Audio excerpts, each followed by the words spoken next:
आज का ये वीडियो आपकी पूरी जिंदगी का सबसे यादगार वीडियो रहने वाला है, क्योंकि इस 15 मिनट के वीडियो में मैं आपको एएलपी में सिलेक्शन के सारे राज खोलने वाला हूं। जैसे कि एएलपी का सीबीटी 1 और सीबीटी 2 का एग्जाम कब होगा, आपको ट्रेड और बीएससीडी को कैसे पढ़ना है, और आखिरकार क्यों बहुत आसान होता है एएलपी में सिलेक्शन पाना as compare to technician grade 3, technician grade 1 as compare to group D. तो एएलपी में जो सिलेक्शन पाने की बात है, सबसे ज्यादा आसान रेलवे में एएलपी का एग्जाम निकालना होता है। यह पूरी कहानी मैं आप लोगों को बताऊंगा, और सबसे मेन इंपॉर्टेंट बात कि आखिरकार आप 90 दिनों में किस तरीके से एएलपी का सीबीटी 1 और सीबीटी 2 की पूरी तैयारी कर सकते हो, मतलब पूरा सिलेबस कवर कर सकते हो, टाइम टेबल क्या है, कैसे पढ़ाई करनी है, ये सारी कुछ मैं आपको इसी वीडियो में बताने वाला हूं। अगर आपको वाकई में मेरी बातों पे विश्वास है तो इस वीडियो को पूरा देखिए। आपको अगर एएलपी में सिलेक्शन पाना है और किसी भी कीमत में पाना है तो इस वीडियो को पूरा देखते जाइए, अन्यथा आप इस वीडियो को स्किप भी कर सकते। चलो भाई, वीडियो की मैं शुरुआत करता हूं। सबसे पहले तो एक लाइन बहुत इंपॉर्टेंट है कि जब तक सटीक रणनीति ना हो तब तक कोई युद्ध नहीं जीता जा सकता, और उसी तरीके से अगर आपके पास कोई रणनीति नहीं है तो आप एएलपी के एग्जाम में सिलेक्शन भी नहीं पा सकते।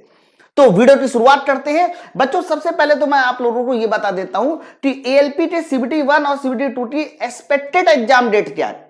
आप सबको पता है कि ग्रुप डी पर टेस्ट चल रहा है, लेकिन मैं आपको बताऊं ग्रुप डी 2024 की जो वैकेंसी थी वो 2025 में फॉर्म आया, यानी जनवरी 2025 में ग्रुप डी का फॉर्म आता है बच्चों। और आपको मैं बता दूं एएलपी के जो फॉर्म भरने की शुरुआत है वो 12 अप्रैल है। अभी मान के चलो कि ग्रुप डी और एएलपी में से नॉर्मली ग्रुप डी का ही पेपर पहले होना चाहिए, लेकिन ग्रुप डी पे टेस्ट चल रहा है। अब क्या रिजल्ट आता है, क्या कब एग्जाम होता है, इसका तो कुछ पता ही नहीं।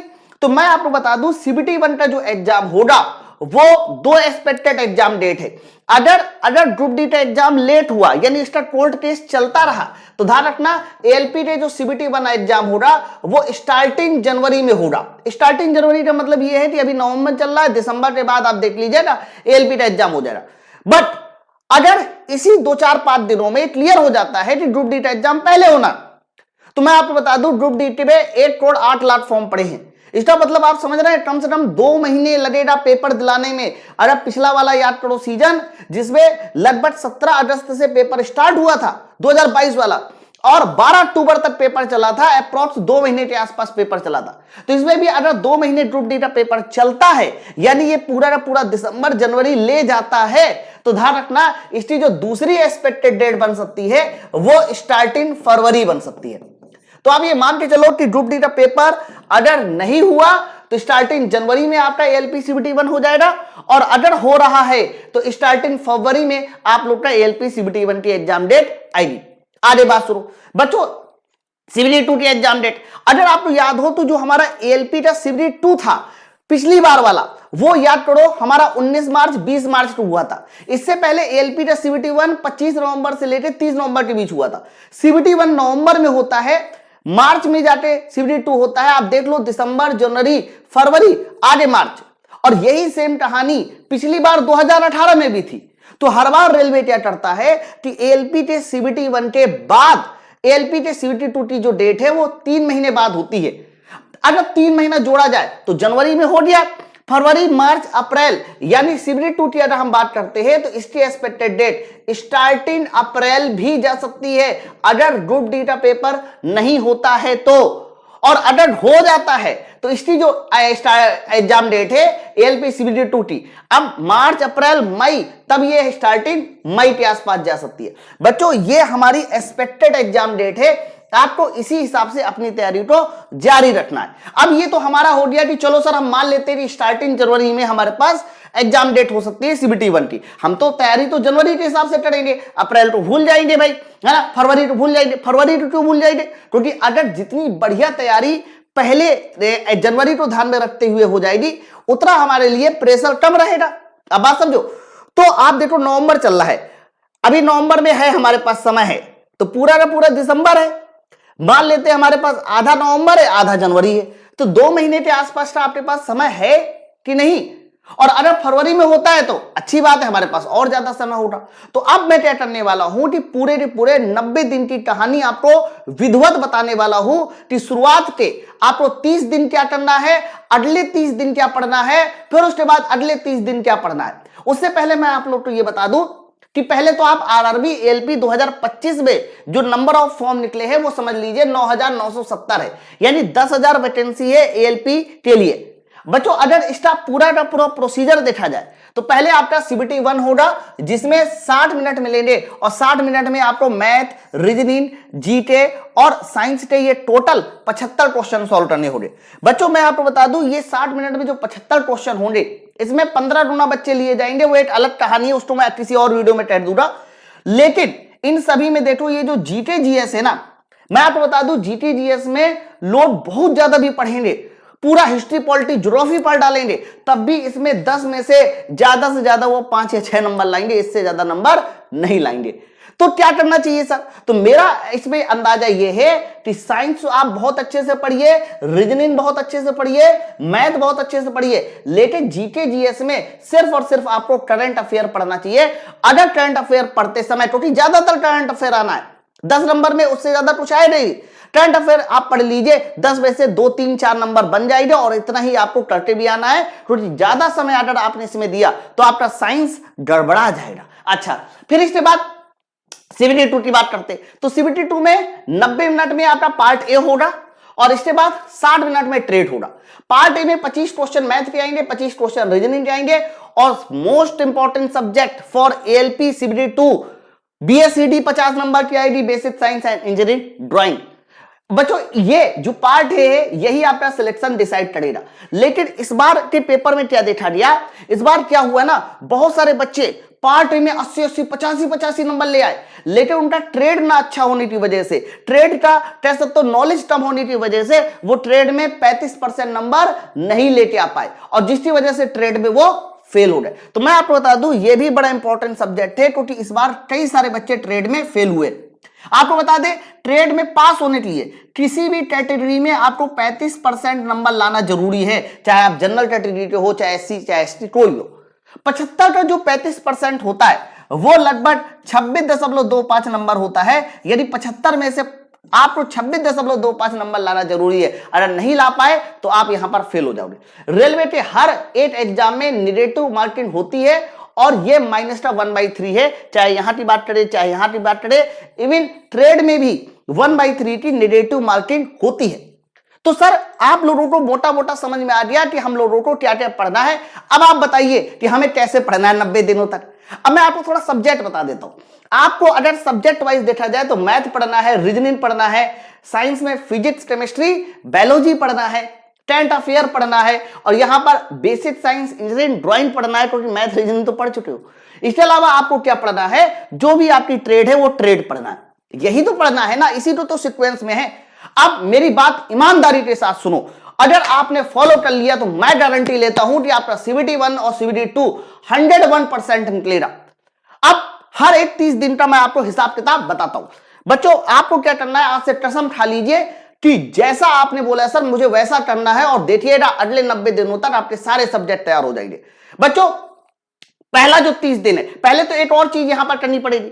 90 दिनों के प्लान के पहले आपको यह चीज समझनी पड़ेगी कि अगर आप एएलपी में सिलेक्शन चाहते हो तो डेली कम से कम 7 घंटे पढ़िए। तो 7 घंटे डेली पढ़ना ही पढ़ना है। टाइम कैसे मैनेज हो रहा है वही मैं बता देता हूं, कब आपको पढ़ना है। पहले तो आप ये मान के चलो कि अपने लिए 7 घंटे निकालना है, कोई यूट्यूब का वीडियो नहीं, किसी ऑफलाइन क्लास में नहीं, कुछ नहीं। 7 घंटे अगर आप खुद से पढ़ाई करेंगे तो पूरे के पूरे सब्जेक्ट क्लियर होने बताता हूं। बच्चों जो पहला 30 दिन होगा वो पहला 30 दिन आपका कॉन्सेप्ट बिल्डिंग होगा। हम लोग पहले 30 दिन जी जान लगा के सब्जेक्ट को पढ़ेंगे। कैसे पढ़ना है वो भी सुनिए। आपको करना क्या है, सबसे पहले तो मैथ उठाना है और मैथ के मोस्ट इंपॉर्टेंट 30 चैप्टर लिख लेने हैं। उसी तरह से आप रीजनिंग उठाना है, रीजनिंग के भी मोस्ट इंपॉर्टेंट 30 चैप्टर लिख लेने हैं जो रेलवे बार बार पूछता है। अब आपको करना क्या है, डेली 2 घंटे मैथ आप चैप्टर वाइज पढ़ेंगे। कहने का मतलब प्रॉफिट लॉस, नंबर सिस्टम, जो भी है 30 चैप्टर को, हर एक चैप्टर को 2 घंटे में फिनिश कीजिए, क्योंकि मैथ आपको कॉन्सेप्ट जो लिखा जा रहा है मतलब मिल रहा है नया, उसको लिख लीजिए और बाकी चैप्टर वाइज पूरा का पूरा मैथ पढ़ जाइए। यानी आपको डेली 2 घंटे मैथ पढ़ना है। और जब ये 30, ध्यान से सुनो, अगर ये 30 दिनों तक करेंगे तो पूरा का पूरा कह सकते हो कि 60 घंटों में यहां पर चैप्टर वाइज आपका मैथ क्लियर हो जाएगा, चैप्टर वाइज। फिर इसके बाद उसी मंथ में यानी उसी 30 दिनों में आपको डेली 1.5 घंटे रीजनिंग पढ़ना है। अब 30 चैप्टर है, आपने डेली 1.5 घंटे पढ़ा तो 45 घंटे में आप लोग कहीं ना कहीं पूरी रीजनिंग को भी कवर कर चुके होंगे। ये चैप्टर वाइज इसलिए पढ़ रहे हैं क्योंकि जो कॉन्सेप्ट बिल्डिंग का कॉन्सेप्ट होता है ना, वो चैप्टर वाइज ही होता है। आप प्रॉफिट लॉस 2-3 घंटे पढ़ लीजिए, 2 घंटे पढ़ लीजिए, आपका प्रॉफिट लॉस क्लियर हो जाएगा। अरे 12 अप्रैल से फॉर्म निकला है, आपने मैथ पढ़ रखी होगी, बस आपको क्या करना है, रिदम में लाना है। आज की कंडीशन के अनुसार आपको पढ़ना है ना मैथ और रीजनिंग। अच्छा सर, फिर फिजिक्स और केमिस्ट्री भी इसके साथ स्टार्ट कीजिए। बच्चों इसी 30 दिनों में क्या करना है, क्योंकि फिजिक्स ज्यादा बड़ा है, केमिस्ट्री छोटा है। डेली 2 घंटे आप फिजिक्स पढ़ेंगे और अगले 60 घंटों में यानी उसी पहले 30 दिनों में आपका पूरा फिजिक्स क्लियर हो जाएगा। आप हर चैप्टर को डेली 2-2 घंटे पढ़ते हुए पूरा का पूरा चैप्टर फिनिश कीजिए और उसी में एमसीक्यू की प्रैक्टिस हो जाएगी, उसी में थ्योरी भी हो जाएगी। बच्चों इसके बाद और हो सकता है कि कोई चैप्टर बड़ा हो। मान लो फिजिक्स में सर आप कह रहे हैं कि हमें 30 चैप्टर नहीं पढ़ने, हम कह रहे हैं 15 चैप्टर पढ़ने, तो एक चैप्टर को 4 घंटा पढ़िए, लेकिन डेली 2 घंटे के आसपास फिजिक्स पढ़िए। अच्छा, केमिस्ट्री की बात करते हैं। केमिस्ट्री आपको डेली 1-1.5 घंटे पढ़ना, इससे ज्यादा केमिस्ट्री नहीं पढ़ना क्योंकि केमिस्ट्री छोटा होता है। लगभग 45 घंटे के आसपास आपका पूरा केमिस्ट्री हो जाएगा। अब आप देखो, आपने डेली 2 घंटे मैथ पढ़ा, 1.5 घंटे रीजनिंग पढ़ा, 2 घंटे फिजिक्स पढ़ा और यहां पर 1.5 घंटे केमिस्ट्री पढ़ा। 7 घंटे का पूरा प्लान है। ये जो पहला 30 दिन होगा, ये पहला 30 दिन आपको मैथ तैयार करा देगा, रीजनिंग तैयार करा देगा, फिजिक्स तैयार करा देगा और केमिस्ट्री तैयार करा देगा। यानी सीबीटी 1 के ज्यादातर सब्जेक्ट आपने तैयार कर लिए हैं, सिर्फ करंट अफेयर और बायोलॉजी को छोड़कर। अच्छा सर, बहुत बढ़िया, कॉन्सेप्ट बिल्ड हो गया, मजा आ गया मुझे। मैथ, रीजनिंग और फिजिक्स, केमिस्ट्री, इसका चैप्टर वाइज सारी चीजें मैंने पढ़ ली। हाँ, अगर आपको नोट्स बनाना है तो नोट्स भी बनाइए, फिजिक्स केमिस्ट्री का तो बनना ही चाहिए। और मैथ में हर चैप्टर में जो आपको अलग अलग कॉन्सेप्ट मिल रहा है उसको प्रॉपर कॉपी में लिखिए। अब ये जो दूसरा मंथ है ना, ये बड़ा इंपॉर्टेंट है। ये एक ऐसा मंथ है जिसमें आपने बढ़िया मेहनत कर ली तो यही वाला मंथ आपको सिलेक्शन दिला देगा, क्योंकि इसी मंथ के बाद आपको एक्सपेक्टेड होगा कि सीबीटी 1 का एग्जाम हो जाए। इसमें थोड़ा सा ध्यान दीजिएगा करना क्या है। आपको दूसरे मंथ का जो प्लान बनाना है, आपने मैथ पढ़ लिया लेकिन प्रैक्टिस भी तो जारी है, तो आपको क्या करना है कि आप कहीं ना कहीं से देखो भैया मॉक टेस्ट देते हो, किसी भी प्लेटफॉर्म से दीजिए, मुझे उस बात से मतलब नहीं है, लेकिन जहां से भी देते हैं वहां उनको बोलिए कि मुझे स्पेशली मैथ का भी प्रैक्टिस सेट या मैथ का मॉक टेस्ट दीजिए, specially math, specially reasoning, specially science. तो आपको करना क्या है, क्योंकि यहां पर मैंने मैथ के क्वेश्चन बताए, मैथ के क्वेश्चन 20 सीबीटी 1 में आने हैं और 25 हमारा सीबीटी 2 में आने हैं। तो आप क्या कीजिए कि आधा घंटा, कितना, आधा घंटा, 30 मिनट में 20 क्वेश्चन की प्रैक्टिस कर डालिए। अब आधा घंटा डेली मैथ पढ़ेंगे, लेकिन इस बार मैथ की प्रैक्टिस मिक्स करेंगे, यूट्यूब से नहीं करना। यूट्यूब से करेंगे तो 20 क्वेश्चन आपको मास्टर 1 घंटे में पढ़ाएगा। किसी किताब से प्रैक्टिस कीजिए, सेट लगाइए मैथ का, या फिर मॉक टेस्ट लगाइए। 30 मिनट में यानी आधा घंटे में आप 20 क्वेश्चन सॉल्व कर डालेंगे, 20 नहीं कर लेंगे, 25 कर लेंगे। अच्छा, इसी तरीके से आधा घंटे में आपको पूरा रीजनिंग के मिक्स सेट सॉल्व करना है। आधा घंटे में साइंस का भी करना है। तब आप कहोगे साइंस में सर बायोलॉजी तो हुआ नहीं, परेशान मत होइए, फिजिक्स और केमिस्ट्री तो हो चुका ना, लेकिन फिर भी करिए, क्योंकि थोड़ा बहुत अगर गलत होगा कोई बात नहीं, जैसे जैसे हम बायोलॉजी पढ़ेंगे वैसे वैसे वो भी सही हो जाएगा। अच्छा, अब आपको आधे घंटे जो है टॉपिक वाइज करंट अफेयर भी करना है बच्चों, क्योंकि अगला जो 30 दिन है उसमें पूरा 30 दिन है। आप करंट अफेयर के 30 इंपॉर्टेंट टॉपिक लिख लो और आप लोग क्या करो, हर टॉपिक को आधा घंटा प्रॉपर नोट्स बनाकर, जैसे भी आपको पढ़ना है नोट्स बनाकर करंट अफेयर कंप्लीट कीजिए। फिर इसके बाद बायोलॉजी 2 घंटा आपको चैप्टर वाइज, टॉपिक वाइज पढ़ना है। टॉपिक वाइज क्यों पढ़ना है, क्योंकि अभी आपको बायोलॉजी तैयार करना है, समझे। और साथ साथ जो है 2 घंटा डेली बीएससीडी भी पढ़ना है। बच्चों मैं आपको बता दूं, बेसिक साइंस इंजीनियरिंग ड्राइंग, ये सीबीटी 2 में कितने नंबर का, 50 नंबर का आना है। और ये एक ऐसा कोर्स होता है जिसमें इंजीनियरिंग ड्राइंग भी है, कंप्यूटर भी है, सेफ्टी भी है, इन्वायरमेंट भी है, फिजिक्स भी है, सब कुछ है। यानी ये वाला जो सब्जेक्ट होगा, ये मैं जब एप्लीकेशन पढ़ाता हूं कम से कम 120 घंटे क्लास चलती है, 120 घंटे। तो ये सीबीटी 1 से पहले ही पढ़ना है। आप चाहो तो अपने जो सीनियर है उनसे जाके पूछ लीजिएगा कि योगी सर ने बीएसईडी तो कैसे तैयार कराया, सीबीटी 1 के पहले ही तैयार कराया, तभी तो देखिएगा लो रोटे 90 95 नंबर आए। अच्छा सर, तो इसको 2 घंटा डेली पढ़ना है? हाँ, इसी मंथ में पढ़ना शुरू कर दीजिए। लेकिन इस मंथ में एक और खास बात है, क्योंकि इस मंथ के बाद कभी भी आपका एग्जाम हो सकता है।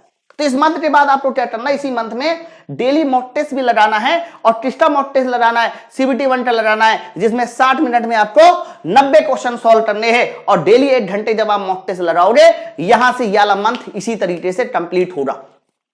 बहुत बढ़िया सर, मजा आ गया। हर मंथ की अलग अलग स्ट्रेटजी है। अब बहुत ध्यान सुनो सर, याले मंथ के बाद एग्जाम हो गया तो ठीक, नहीं हुआ तो क्या करना है बच्चों? अगर याले मंथ के बाद यानी अगले 60 दिनों के बाद भी एएलपी का सीबीटी 1 का एग्जाम नहीं होता है तो तुम्हें क्या क्या करना है? अगर नहीं होता है तो तुम्हें मैथ उसी तरह से प्रैक्टिस करनी है, रीजनिंग उसी तरह से प्रैक्टिस करनी है, साइंस उसी तरह से, करंट अफेयर उसी तरह से, बीएसईडी उसी तरह से पढ़नी है, मॉक टेस्ट उसी तरह से लगाना है। लेकिन इस 30 दिनों में आपका बायोलॉजी 2 घंटा खत्म हो चुका होगा और इसी 2 घंटे को आप यूटिलाइज करेंगे किसमें? रिवीजन में। किसमें यूटिलाइज करेंगे? रिवीजन में। यानी ये जो नोट्स बनी है ना, biology, science, physics, chemistry, biology, math, इन सब का रिवीजन करेंगे। 2 घंटे आपका जो बीएसईडी चल रहा है वो चलने दीजिए। तो दूसरा वाला मंथ आप सबको क्लियर हो गया होगा। अब आ जाइए हम लोग तीसरे मंथ की बात करते हैं बच्चों। तीसरे मंथ में, क्योंकि दूसरे मंथ में हमारा सीबीटी 1 खत्म, अब तीसरे मंथ में जो अहम रोल आएगा वो सीबीटी 2 का आएगा। बच्चों आपको मैं बता दूं, जो अगला जो तीसरा 30 दिन होगा उसमें सीबीटी 2 के लिए हमें सारे सब्जेक्ट को ध्यान में रख के पढ़ाई करनी है। मैथ आनी है, रीजनिंग आनी है, बीएसईडी आनी है, ट्रेड आना है। तो मैथ आधा घंटा उसी तरह से प्रैक्टिस कीजिए, रीजनिंग उसी तरह से प्रैक्टिस कीजिए। कॉन्सेप्ट की नोट्स बनाते आपने सीबीटी 1 में रख ली थी, वही आपकी यहां काम आएगी, आगे नहीं बनाना कुछ। बीएसईडी अभी भी खत्म नहीं हो रही, 2 घंटा चैप्टर वाइज अभी भी बीएसईडी पूरी पढ़िए। अरे 60 घंटे दूसरे मंथ में पढ़ी थी, 60 घंटे यहां बीएसईडी खत्म हो जाएगी अगले मंथ में। ट्रेड इस बार 3 घंटे कम से कम डेली आपको ट्रेड पढ़ना है। 3 घंटे क्यों पढ़ रहा है सर? इस बार का रिजल्ट उठा के देखिए, ट्रेड में सबसे ज्यादा बच्चे फेल हुए। हल्के में मत ले लेना और ट्रेड थोड़ा कॉन्सेप्ट वाइज पढ़िएगा और थोड़ा लेवल का पढ़िएगा, नहीं तो कम मुंह के खा के गिर जाओगे, पता भी नहीं चलेगा। अच्छा, 3 घंटे ट्रेड पढ़ना है डेली, बिल्कुल। अब आप देखो, इसमें एक और काम भी करना है। इसमें 1 घंटे बीएसईडी और 1 घंटे ट्रेड, दोनों को रिवीजन करना है 1 घंटे में, मतलब दोनों चीजें। आधा घंटा आप बीएसईडी रिवीजन कर लीजिए, आधा घंटा ट्रेड को। क्योंकि ट्रेड बड़ा सब्जेक्ट है। आपको मैं बता दूं, ट्रेड कई सारी ट्रेड 90 घंटे में खत्म होती है, कई सारी ट्रेड 120 घंटे भी ले लेती है। इसीलिए हम लोगों को डेली कम से कम 3 घंटे ट्रेड को पढ़ना है। ट्रेड एक भूलने वाला सब्जेक्ट भी होता है। आप जैसे आईसी इंजन पढ़ते हो, पेट्रोल इंजन, डीजल इंजन, कब किसका कंप्रेशन रेशियो क्या होता है, फिटर ट्रेड पढ़ते हो, कौन कौन सी ट्रेड होती है, बीएसडब्ल्यू क्या होता है, बीएसए क्या होता है, बहुत सारी ट्रेड होती है। तो ये सारी चीजें आपको रिवीजन करने के लिए भी 1 घंटे में बीएसईडी को आधा घंटा ट्रेड को। बच्चों सीबीटी 1 के बाद कम से कम 3 महीना मिलेगा, लेकिन सीबीटी 1 के बाद देखो, ये हमारा जो अगला 1 महीना था उसमें आप मैथ, रीजनिंग, बीएसईडी इनकी प्रैक्टिस करते रहिए, ट्रेड 3 घंटा पढ़िए और यहां से रिवीजन भी करते रहिए। होगा क्या, जब ये तीसरा मंथ खत्म होगा, आपका पूरा सिलेबस खत्म हो चुका होगा, आपके हाथ में हर सब्जेक्ट की नोट्स होगी और प्रॉपर रिवीजन भी चल रहा होगा। अच्छा सर, इस मंथ के बाद जो ऊपर का समय मिलेगा, यानी 90 दिन के जो ऊपर का समय मिलेगा, उसमें क्या करना चाहिए सर? मान लो सीबीटी 2 टाइप पेपर नहीं हुआ, क्या करना चाहिए? कुछ नहीं करो, मैथ की प्रैक्टिस करते रहो, रीजनिंग की वैसी मिक्स प्रैक्टिस करते रहो, बीएसईडी 1 घंटा। अब आपको बीएसईडी की 1 घंटा, क्योंकि अब वहां सिलेबस खत्म हो चुका 90 दिनों में, ये 90 दिन के ऊपर की कहानी है। 1 घंटा डेली बीएसईडी की प्रैक्टिस कीजिए क्वेश्चन की, 1 घंटा डेली ट्रेड के क्वेश्चन की प्रैक्टिस कीजिए, और मेरे भाई 1 घंटे में आधा घंटा बीएसईडी, आधा घंटा ट्रेड को जो है रिवीजन दीजिए। 90 दिन के ऊपर समय में अब हम लोग मॉक टेस्ट देंगे बच्चों, और ये मॉक टेस्ट जो होगा ये सीबीटी 2 का मॉक टेस्ट होगा, जिसमें पार्ट ए और पार्ट बी भी होगा। पार्ट ए में आपको पता है कि 90 मिनट में आपको पूरा का पूरा मॉक देना होगा, और पार्ट बी में यहां पर 60 मिनट में पूरा मॉक देना होगा, यानी टोटल 2.5 घंटे के आसपास का समय यहां लगेगा। आधा 1 2 3 4 और 2.5 6.5, यानी 6.5 घंटे के आसपास यहां पर, या 7 घंटे के आसपास पढ़ाई कर आप आगे इसी सीक्वेंस को, इसी प्रोसीजर को जारी रखते हुए अपना पूरा एएलपी सीबीटी 2 की तैयारी, सीबीटी 1 की तैयारी बहुत अच्छे से कर सकते हैं।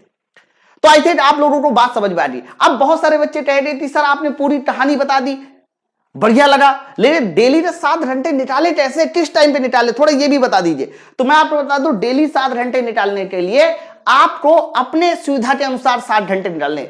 लेकिन मैं अगर आपकी जगह होता और मैं अगर पढ़ाई करता तो सुबह 7 से 10 में 3 घंटे निकालता, दोपहर के 2 से 4 2 घंटे निकालता, और रात में 8 से 10 निकालता, क्योंकि 10 बजे अगर सोऊंगा तभी तो सुबह 7 बजे उठूंगा। बोलो, तो यहां से अगर मैं ऐसे पढ़ाई करता तो डेली 7 घंटे मैंने निकलाते। हो सकता है कि आप में से कुछ बच्चे सुबह 7 से 10 पढ़ने की बजाय 8 से 10 पढ़े, और रात में 8 से 10 पढ़ने की बजाय रात में 8 से 11 पढ़े। अरे यार, तुम लोग या तो घर में रहते हो या तो रूम में रहते हो, अभी नौकरी नहीं करते ना। अरे भैया, मैं नौकरी करता हूं, फिर भी मैं आपको पढ़ाने के लिए समय निकालता हूं। तो आप ये मान के चलो ना कि 8 घंटे जैसे बाहर जॉब करनी है रेलवे में, वैसे क्या 8 घंटे पढ़ाई करके आप एएलपी में सिलेक्शन नहीं पा सकते क्या? बिल्कुल पाया जा सकता है। अब प्रश्न ये आता है कि सर, सारी कहानी समझ में आ रही है हम लोगों को, बड़ा अच्छा लगा और अंदर से फील भी आ रही है कि हम लोग लोटो पायलट बन गए, लेकिन सवाल ये कि हम पढ़े कैसे, कहां से पढ़े? देखो, ये एक बहुत इंपॉर्टेंट सवाल होता है कि कैसे पढ़े, कहां से पढ़े। कैसे पढ़े तो वो बता दिए, कहां से पढ़े? देखो, सोर्स ऑफ टीचिंग या सोर्स ऑफ कंटेंट, ये बड़ा इंपॉर्टेंट होता है। अगर ये सही ना होना तो हो सकता है कि आपका पूरा साल बर्बाद हो जाए, और सोर्स ऑफ कंटेंट अगर सही है तो वही 1 साल आपको सरकारी नौकरी भी दे सकता है।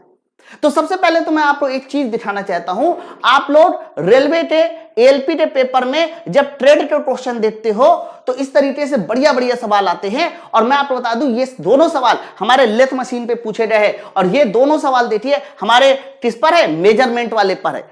बच्चों, इसी तरीके से हम लोग क्या करते हैं, आप जहां से पढ़ते हैं वहां से पढ़ते रहिए, लेकिन मैं माई पाठशाला एप्लीकेशन की बात करता हूं। माई पाठशाला एप्लीकेशन हर एक चैप्टर को इस तरीके से बहुत डिटेल में, थ्योरी में, हिंदी, इंग्लिश, इन लैंग्वेज का यूज करती है, और वो टॉपिक को पढ़ाती है जो टॉपिक आपके एग्जामों में डायरेक्ट पूछे जाने हैं। जैसे कि अभी आपने देखा, लिमिट के सवाल पूछे गए थे, अपर लिमिट क्या होती है, लोअर लिमिट क्या होती है, टॉलरेंस कैसे निकाला जाता है। मतलब कोई भी ऐसा कॉन्सेप्ट नहीं है जो माई पाठशाला ने पढ़ाया हो और वो आपके एग्जाम से बाहर गया हो। इवन लोगों के ऐसे ऐसे सवाल है जो गलत करके आ गए हैं। किसके? अभी सार्थक अंक पढ़ाऊंगा तो सार्थक अंक में ये जितने भी सवाल मैं आपको दिखा रहा हूं, ये सारे के सारे कॉन्सेप्ट आपके एग्जामों में पूछे गए। बच्चों, इसी तरीके से आपने अभी दूसरा वाला भी देखा।